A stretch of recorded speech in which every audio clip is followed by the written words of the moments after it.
Good morning. आज मैं आप सबको जीवन को सुंदर बनाने के लिए एक proverb honesty is the best policy को हिंदी में एक्सप्लेन करने जा रहा हूँ। आप सभी जानते हैं ईमानदारी जीवन में होना चाहिए। ईमानदार व्यक्ति की सभी सराहना करते हैं, ईमानदार को सभी सम्मान देते हैं। तो हमारा आज का एक्सपेंशन टॉपिक है honesty is the best policy.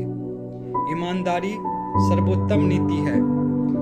The proverb teaches us that honesty should form a part of our life. यह कहावत हमें सीख देती है कि ईमानदारी हमारे जीवन का एक अंग होना चाहिए। A businessman must be honest and fair to his customers. एक व्यापारी को अपने ग्राहकों के प्रति निश्चित रूप से ईमानदार और साफ छवि का होना चाहिए। ओनली देन ही can enjoy the confidence of people. सिर्फ तभी वो लोगों के विश्वास का आनंद उठा सकते हैं। A dishonest trader may earn a lot, but he may lose everything if he gets a bad name. एक बेईमान व्यापारी, एक बेईमान इंसान जीवन में बहुत कुछ कमा सकता है, किंतु जब वह एक बार बदनाम हो जाता है तो वह जो कुछ भी कमाया रहता है सब उसका नष्ट हो जाता है। However, today dishonest people get everything and honest people may have to suffer। तो भी आज बेईमान लोग सब कुछ प्राप्त कर लेते हैं, ईमानदार लोग सब कुछ के लिए कष्ट उठाते रहते हैं। So honesty seems to be a thing of the past। अतः ईमानदारी बीते जमाने की बात प्रतीत होती है।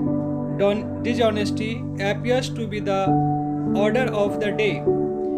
बेईमानी युग प्रचलन बन गया है, जिधर देखो उधर बेईमान लोग ही मिल जाएंगे। But honesty page in the long run.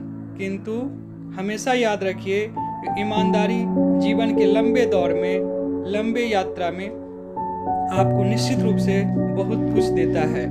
Dishonesty does not finally succeed. बेईमानी अंत तक सफल नहीं हो पाता है, सफलता नहीं प्राप्त करता है वो लोग जो जीवन को बेईमानी की बुनियाद पे खड़ा किए रहते हैं। An honest man commands respect and Prestige. एक ईमानदार व्यक्ति को जीवन में सम्मान मिलता है, प्रतिष्ठा मिलती है। A dishonest person does not have the peace of mind. एक बेईमान व्यक्ति को जीवन में मन की शांति प्राप्त नहीं होती है, वह बेचैन रहता है। Considering all this, honesty appears to be the best policy in life. ऊपर की सभी बातों को यदि आप विचार करते हैं तो ऐसा प्रतीत होता है कि ईमानदारी ही जीवन की सबसे अच्छी नीति होती है। डियर स्टूडेंट्स, आप एग्जाम की तैयारी कर रहे हैं, आपको एक्सपेंशन सीखना जरूरी है, क्योंकि इससे आप की जो रीजनिंग पावर है, एक्सप्रेशन पावर है, मोटिवेशनल पावर है, ये सब बढ़ता है। तो आज का हमारा ये honesty is the best policy topic बहुत ही अच्छे से एक्सप्लेन हुआ। Thank you, bye.